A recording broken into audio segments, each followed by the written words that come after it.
All right, greetings. Welcome to Pop's Collection, where we dissect and reflect on a movie or TV show from my Pop's Collection. I'm Ron Tweedy, joining me as Pops. And today we're going to talk about Batman Year One. Welcome, everybody. Glad you're here.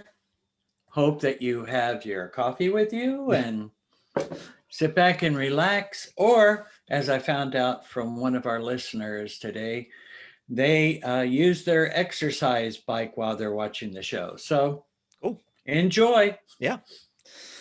So Batman Year One, despite its name, actually came out in 1987, which was a little while after Batman came out, right? That is correct. It actually came out, Batman originally came out with Detective Comics. Yeah. And then there was some different variations, Adventures of Batman, The Batman. This particular segment came out in a book that was just called Batman. Yes, that's right. The Batman or anything like that. And actually it was episodes 404 to 407. That's right. Yep. And they originally, incredibly, at that time, Batman had something like a selling subscription base of like 79,000. Right.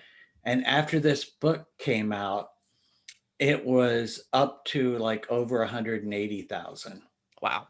It even surpassed Marvel, if you can believe that. Well, I can, just given the fact of who the creative forces behind it. So you had Frank Miller writing it and David Mazzucchelli. And so they worked together. Mazzucchelli did the art, right? Yes. Yeah. And, they worked together on Daredevil as well, which, I obviously am a huge fan of. So it does stand to reason why it was successful as it was. And then the other thing is that this was kind of a reinvention of sorts with the DC line at this moment, because if I remember correctly, they just wrapped up the Crisis on Infinite Earths storyline to kind of reset the continuity for as comics age, sometimes they have to do like a reset of continuities for particular heroes and whatnot, because if you were to think about this, Batman came out in the 30s and we're now in the 80s, and Batman still, he's like in his 30s or late 30s, probably early 40s, I would say, in the story. So it's quite similar with Bart Simpson, who's now 30 years in, and he's still in elementary school. Right. So it kind of, you wonder why they don't age. And in some comics they do that. They age. Judge Dredd is one of them where he does actually age with the comics. Right. And there are other comics that are similar to that. But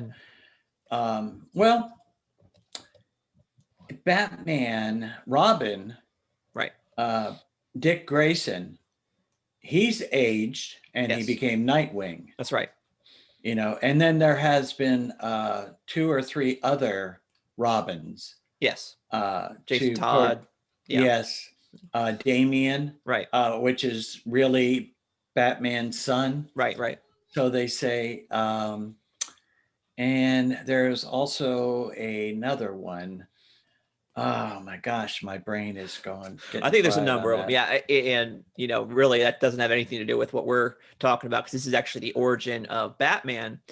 And I think one origin. Yeah, it was kind of like a recasting of Batman's original origin, which to me, I like it a lot. But if I were to actually look at it objectively, I would say it's not just Batman's origin. It's also the origin of Commissioner Gordon. Or James Gordon. I feel the same way about that. And I feel that they kind of touched on that in the Christian Bale Batman series. Yes. A lot of the things that they did, the way that Year One ended is kind of the way the first Christian Bale Batman ended. It is. It's exactly. Yeah, that's pretty much ripped right from the pages of the last issue. It is. It is. As a matter of fact, what they did is, in this particular case, they had Gordon and Batman on like a stairwell in the movie. Right, But right, in year one, it just ends that he's waiting for Batman. He's going to tell him about. right. Um, this story is kind of told like a noir story, Yes, kind of. very much, very much. And as a matter of fact, like I said, it was so popular. I'm going to show you. This is the copy that you bought me, Oh yeah. which came with a bunch of other copies. But looking through it, it was almost identical Hmm. to the animated pictation of it. Right. Uh, I thought that they did a real good job to staying close to that story. Very faithful. Yeah. And In fact, it was, I think one of the um, complaints that some folks had about the film is that it's too short, and I think it's because they were so faithful to the 4-issue story arc that they didn't like expand on anything. Which, to me, I think the blank was perfectly fine. I don't know about you. oh yes, as a matter of fact, they for an animated, and this is when I think DC got real serious Yes. about doing their animation stuff. I mean, it had a PG-13 rating. Yeah. I just purchased their latest, which is called Soul of the Dragon. Okay. And it's also like year one they call it an Elseworld story. Okay. The same with the brand new one, and that one has an R rating. Okay. So I think that they decided that the comic book geeks back in '87 are grown up, and they still are comic book geeks. So they tried to make it more appealing to an older generation. As the generation grows up, they make the stories a little bit more aggressive, I think. Well, yeah, the Frank Miller had the Dark Knight Returns just a little bit before this, where he actually wrote and drew. So, and that was definitely the grittier side of Bruce Wayne / Batman and Gotham. And so, I think a lot of the film adaptations are chasing that kind of feeling. So, Yes, and I think I found it quite interesting mhm. that he has written a lot of excellent things. Frank Miller, Yeah, the 300, right. Sin City. Yep. He's actually a book that after I read about it, I thought, wow, I would really love to have that. They did a crossover book with Frank Miller, writer, Todd McFarlane, artist, with Spawn and Batman. Interesting. Yes, Huh. and so crossover with Dark Horse and DC. Well, Images Spawn. Yeah, I'm sorry, right, Image. I'm sorry, you're right. It's okay. But yeah, I thought, wow, you know what? I think I'd like to get that book, Yeah. maybe, And speaking of Dark Horse, that's where 300 and Sin City was published. So that's probably what you had that Right, yeah, top of yeah. mind. Yeah. That's true. Yeah. So Again, yeah. So let's go through the I do have, and I'm gonna try doing this. I'm gonna actually share my screen and just kind of show you this is actually the digital version of it. But my point that I was making earlier about it being a origin story for both Gordon and Wayne is actually here on the first page. You see that there's a narration almost. It's like the inner monologue of Gordon right here. Gotham City. Maybe it's all I deserve now. Maybe it's just time. Anyway. yes. But you have him talking and thinking to himself on the train, picking up Barbara from her flight, and then at the same time, you got Bruce Wayne flying in, and you have his inner monologue here in cursive. And so that's my thought of why it's actually a dual origin story. It's not just a Batman story. That's true. Yes. So, And actually, the name of part one was called Who I Am right. and how I came to be. Right. So that kind of gives us this feel. And the thing that I really liked about Miller's depiction of this was it was really kind of more the humanity of Bruce Wayne. Oh yeah, big time. And not so much Batman and his gadgets. You have a little bit of stuff with his utility belt, but it's all about him trying to find his identity as Batman. And not only that, but what I love about, and this is just that typical Frank Miller, is that his Batman is not indestructible at all, in that, he's getting beat up, he's getting, shot by the cops, he's, barely limping along. It kind of reminds me of like an Indiana Jones type thing where, the hero is not like this indestructible, destroyer of everything. He's actually very, very much flawed. And, like you said, he's still trying to find his way about how to, deal. He really is dealing with the grief of the loss of his parents, even though it's been 18 years. So, well, yes. And also the city. Yeah. And how corrupt it is. He is a rich man. Right. But he cares about what happens based on his rich parents being killed in this depiction by a mugger. Right. All of his parents' wealth didn't add a single second to their lives. And I think that's, kind of the reason why he's so driven to right those wrongs, because, crime hurts both rich and poor. It might be a little bit different in times, but, yeah, it's all there. Yes. And I thought about this story and I said, this is really, it was almost, there was a section in there where all of the corrupt police and the mafioso guys, I guess we'll call them, were together at a party. Yes. And it almost reminded me of the final Punisher movie. There was a scene. Yeah. Yeah, there was a scene in there Yeah. where he invades their party. Only that was, the Warzone was a lot more graphic than this was. Right. But still, we got the idea that Bruce Wayne wanted to make some changes. Yeah. And that I just, everything about this story was great. We had Gordon the same way. Yep. And here the corrupt commissioner wanted Gordon there. Right. And I tried to think about, it really didn't clarify it in the DVD. Right.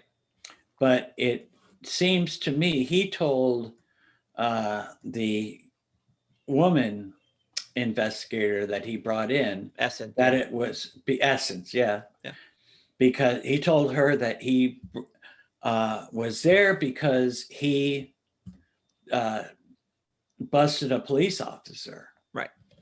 And I thought, why would this commissioner want him if all his police force is corrupt, or a lot of it is corrupt? I didn't understand that. Unless there's something more to the story in the comic. I don't remember them actually having it. And I think part of it has to do with the fact that Gotham is it's not the first place you'd want to be a police officer. Right. Oh, yes. I think that's what he was saying to Essen, is that Gotham was the only place that would take him. It's not like they would, it's not like they looked for him specifically, but, obviously there's enough crime to keep a good cop really busy, not to mention the other side of it, which is the corruption part. Yeah. So I think that has something to do with it. The fact is that they'll take anybody at this point because, there's lots of. Well, I thought the storyline was really good for Gordon because he proved himself human. Yes. And fallible by having an affair with Essence. Yep. And then the corrupt police trying to make him back off were going to said, well, well, tell your wife. Mm-hmm. And with his character, Right. he had to, first he had to end it with Essence. And Right. then he had to come clean with his wife, and he chose to. Yeah. So do you think that uh Gillian, do you think he actually put S in there on purpose, thinking that it would corrupt him? It's possible. Yeah. That is a possible thing. That scenario is something that could happen to anybody. Yeah. And it's happened numerous times to people. Mm-hmm. Your workplace is almost like your secondary family. Yeah. And if you have issues at home, and it's quite easy to go down the wrong path, you have to make that choice to stay on the straight and narrow. Yeah. But, circumstances can happen that you choose to go down the wrong way. Right. And we're all human. We can all make mistakes at any time. But he did choose to get back on the right path. And he was, he did ask for forgiveness, and he was repentant Right. of that sin. Yeah. Even though, he did commit it, but Right. it's a tough thing. Right. And he did it before, she found out, his wife found out. Like, he came clean before that. So, there's something to be said about having that freedom of repentance and forgiveness, that it allows you to,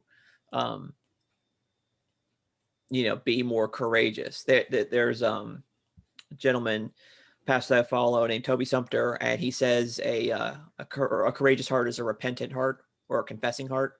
And so the idea is that if you have a clean conscience and you are regularly confessing as soon as you can, and to the extent that it affected, then you can be courageous, you can stand up, you can have the strength and the courage to stand up against corruption by doing that. And I think that's a really interesting aspect, because normally when it comes to our heroes, they are always virtuous. They hardly ever screw up. And so showing that was very interesting, and really, really powerful, from my perspective. Well, we also saw a little bit of the origin of Catwoman. We did, yeah.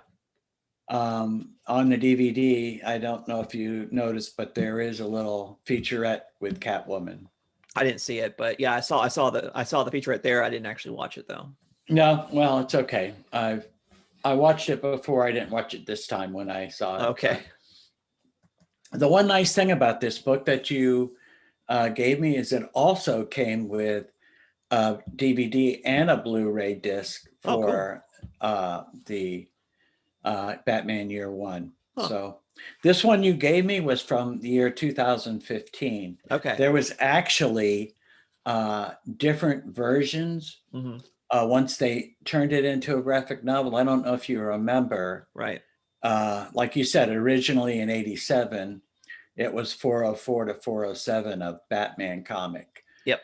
But they switched it to a graphic novel, and they did numerous changes right in it. Some they did with they had the original writings for Miller, and then they had Mazzilli do the copy new book covers, and they did all kinds of different things. It was really interesting, but still, when they came out with this DVD run, it was so good. I told you 3.5 million. It made over 6 million. They sold 6 million in copies, never going to the theater. Wow. So that was pretty good. Yeah. Yeah. And what did you feel about how he decided to become the Bat, that particular part of it where he's in the house? Yeah. I mean, it's interesting. I do think that, I mean, you have to think about what was in his mind like there. He's trying to he was confronting some, obviously some human trafficking at that point. And he gets shot by the police. He gets away, and he's resting in a chair, bleeding out, and he's trying to not bother Alfred. Um, and I guess when you lost that much blood and you got beat up so much and you're at a low point. And he's talking to his father's bust. Yeah, exactly. Yeah, and it's that is interesting. But from my perspective,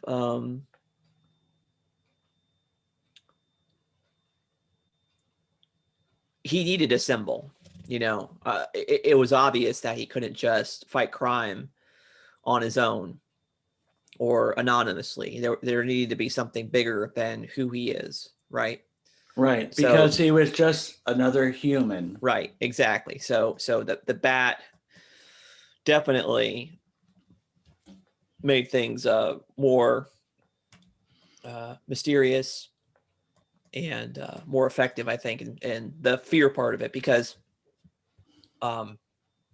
particularly for criminals, the studies have shown is that criminals are not the smartest bunch, right?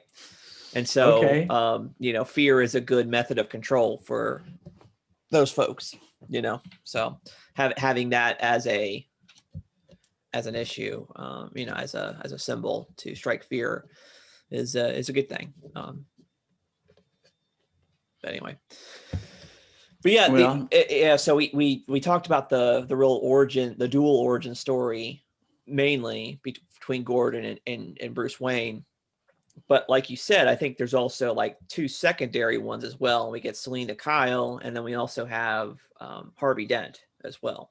So we get the yes, yeah, and they, like you said, they don't get fully developed, but there's at least the beginnings there of other characters that are going to be prominent in the Batman mythos. Right, which kind of reminds me a lot of how they did the Gotham series. It was I'm glad you brought that up.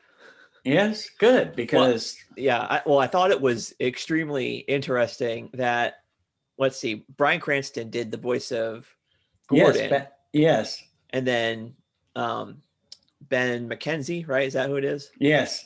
He does the voice of Bruce Wayne, but then he ends up being the actor of Gordon in the Gotham series, which is like interesting. Yeah, I guess I couldn't get Bryan Cranston to do the Gotham series. I don't know. Well, I don't think it would work that way because of the way the timeline of Gotham. You need a young Jim Gordon. That's true. That is true. But that was what I really enjoyed about the Gotham series was the development of all of the characters. Yeah. And similar to Smallville, we didn't see Batman costume till the final episode, which of course wasn't as long as Smallville, right? Which probably is good for you. Yeah. But it was definitely, I thought it was good. I enjoyed the way they brought it to closure. Yeah. So it was good. Very good. Yeah, and I like the fact that the villains in this are not like these crazy super villains, or Batman's normal case, you have a deranged lunatic, or somebody with a somebody that would end up in Arkham as opposed to normal jail. I think for this story you needed just regular run-of-the-mill crime bosses, in order to take on, because I think it would have taken the focus off of the main characters if they did that way. That's true. And also, they did, however, make mention of it. They had Gordon stopping a guy that was from Arkham because he had the little children. That's right. So we got a mention of Arkham, but it wasn't Batman who dealt with right. and he was just a run-of-the-mill crazy person. He wasn't like, No, super crazy person. He yeah, was just a crazy right. person. He wasn't like the Riddler or Joker, or I'm trying to think of Penguin, Penguin. Like he wasn't like any of those. He was Mad just Hatter, yeah, Scarecrow. right. I mean, they have so many of them. Batman, well, I think he has almost as many foes as Spider-Man. Absolutely. Yeah, I don't know who has more. I guess maybe we could do a show one day and figure it out. One of us can It go has to for be the. Batman. Batman has 30 years on Spider-Man. That's true. So Maybe. maybe 25 years. I don't know. I haven't We'll done the math. see. Yeah, no, but I think it would be interesting to see who has more. But Yeah. sometimes they come up with the stories and there is no bad guy. Their first detective series Batmans, they were just regular people. Yeah. And actually, the serials that were in black and white, Yep. it was just regular crime bosses. So Right. nobody big deal like that, Right. Right. Yeah. So Batman's vulnerability, but more so Bruce Wayne's vulnerability. Okay. We did get to see again him and Gordon both be fallible, Sure. and his both of theirs, they both had a common desire. They wanted to clean up the city. Exactly. Of course, Gordon trying to do it the legal way, Right. and Bruce Wayne thinking that the police is corrupt. There's nothing good about them. And he's right. For in that time, he was absolutely right. But Gordon, we know, was not corrupt. Right. That's why I think it works so well, is because you have somebody trying to fix the system, and some people, and somebody trying to fix the city without not using the system. And so it had to take. So I wouldn't be surprised. Like, actually, that might have been a pretty interesting prequel, maybe. Somebody, there could have been like a Jim Gordon like character trying to fix the system, and because there wasn't a Batman, he wasn't able to do it. And then the other side of it, you could make one that somebody was like a Batman, but they didn't have a Gordon to fix the system, and so they kept on just spinning their wheels. And it took both of them working together in order for Gotham to finally get on the right trajectory of weeding out the corruption and crime. Which that was kind of season 1 of Gotham. There you go. It was just Gordon. Right. And even his partner was corrupt in Right. that. And Right. he, was taking money from, Right. The different crime bosses, Falcone, and which also Falcone in this particular That's right. Version. So he also is a mainstay character in Yep. Batman series. That's right. So any other thing that you were thinking about this? How did you, I mean, you're not a DC guy. So, No. So what did you think about this animation compared to most of the Marvel animation that you see? Well, Story-wise. Yeah, story-wise, I think it's brilliant. I mean, this is like, yeah, like, we already talked about how, I love this version of Batman's origin. I love how it intertwines with Gordon. I love Gordon's, redemption arc. And I love the way they set it up for, how the rest of the story is going to go. At the very end, he's like, yeah, we got some guy, escaped from Arkham, and he's, crazy, calling himself the Joker. We got to figure this out. And so it's like, I mean, that was like the perfect ending, I think. Yes. So, and again, yeah. like I said, the Christian Bale, it's almost identical ending. Yeah. Yeah. Although the Christian Bale, it's a lot different. The rest of it is like, oh yes, that's where I first was interested in it, because I saw that it drew a little bit from year one, but not much. I mean, there's no Ra's al Ghul, there's no Scarecrow, Right. All that was added on that, but we're not talking about that right now. We're talking about No, year no. one. So But so from my perspective, I think it's great. would We you be interested in watching more DC animation based on that? yeah, if it's like that. The animation style is very faithful to the original artwork, which is great. Some of it seems a little dated. Just some of the CG parts of it. I mean, you could definitely tell it wasn't a hand drawn animation; it was a digital animation, which it's fine. The art style, like I said, is consistent with the comic, which I definitely appreciate. The only thing different, I think, tangibly, is that the coloring is a little bit more vibrant the than the comic. Original comic. Yeah, the comic is just, I mean, the way they utilize color in it is just, there's something really, really, really striking about that. That I love that it didn't carry over to the film, which I get it, but that'd be the only real negative thing I'd have to say. But like I said, I think the story is fantastic. I think the length actually is perfect. If it was longer, I don't think I would have liked it as much. And I do love the story. So Well, the DC animation stuff, most of it is between 60 and 80 minutes approximately. yeah, So yeah, I think that they have Bruce Timm and the other Andrea Romano, who yep. does the voice coaching. Mhm. They seem to know exactly how to handle it, Right, to make it fit. right. And like I say, to me, at the time, Hmm. most of the Marvel stuff that I saw animated wise was just not the same. No, It was more set for a younger generation, I think. yeah, there's part of that, and I mean that's certainly true. 100%, I would agree with that. And I don't think we've seen the same level of attention on the Marvel side as we have seen on the DC side. I do think that the What If series is definitely going to push it in a different direction. So I'm going to reserve judgment until then. But, for other DC stuff, if it's the same like this, if it's the same caliber, I definitely would be interested in watching more. I did start watching, I think there was a Wonder Woman animated one that definitely wasn't the same as this. This was very different.